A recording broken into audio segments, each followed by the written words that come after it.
5 unusual bets that changed the world. Random betting is one of mankind's most popular and most pointless habits. But while most people are making drunken dares to see who can fart the loudest, a select few are making wagers that change the world. Number 5. Richard Feynman and the birth of nanotechnology. If you had to pick one profession that's rife with gamblers, the last group of people that would come to mind would probably be scientists. Turns out, they're actually the most likely to embark on a research project based on a bet. In 1959, physicist Richard Feynman established the entire field of nanotechnology by betting $8,000 that nobody could build a working motor that measured less than 1/64th of an inch. Just so you don't have to break out your ruler, that's about the size of a grain of salt. About 6 months into the bet, a guy named Bill McLellan built the motor using ultra-sophisticated scientific equipment, such as tweezers and toothpicks. The motor patched 2,000 RPM, weighed 250 micrograms, and was smaller than the head of a pin and consisting of 13 parts. Number 4. Write world-famous stories. Theodor Seuss Geisel is one of many authors out there who wrote classic works simply because someone bet them they couldn't. Seuss already had success by the late 1950s, having written a few touching children's stories.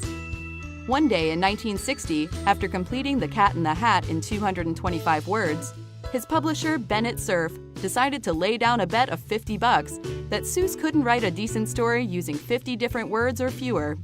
Seuss slapped together a story that could fit into a few Twitter updates, and along came Green Eggs and Ham. As of 2001, the book was not only Dr. Seuss's most popular book, but also the 4th best-selling children's book of all time. Number 3. Star Wars. Back in the 1970s, George Lucas was nervous that his upcoming sci-fi film Star Wars would be a big fail. At the time, his good friend Steven Spielberg was in the midst of making his own sci-fi film, Close Encounters of the Third Kind. During a visit to the Close Encounters set, Lucas had a flashbulb moment. Since he was sure Star Wars would flop, why not take advantage of Spielberg and make a friendly bet with him? The bet was that whoever made more money on their film would pay the loser 2.5% of their movie's profits. Care to guess how it turned out? Close Encounters raked in a not-too-shabby $337 million. But Star Wars? It went on to start a franchise that made that amount of money 65 times over. Spielberg says he still gets checks in the mail from George Lucas. Number 2. Bring the people of 2 enemy countries together. By 1870, the U.S. had fought 2 wars against the British Empire, causing many American politicians and newspapers to write that Brits hated Americans. An American named Gilbert Bates strongly disagreed and believed the British citizens just wanted to forgive Americans and move on. To prove it, he made a bet with his friend, $1,000 that he could march across England wearing full U.S. military uniform and nothing bad would happen to him.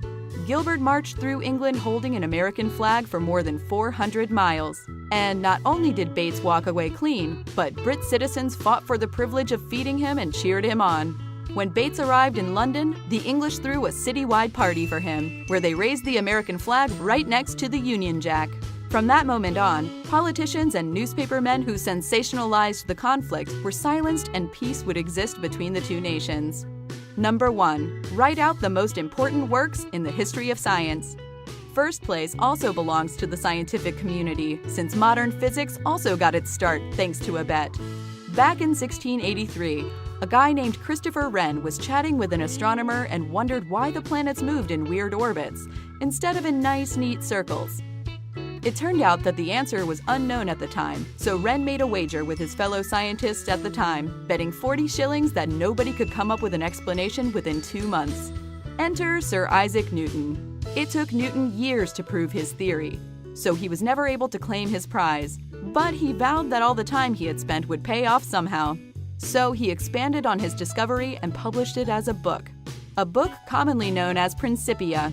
Newton's book turned out to be one of the greatest scientific texts of all time. Have you ever made a bet that changed your life? Let us know in the comments and remember to subscribe to stay up to date with more strange lists.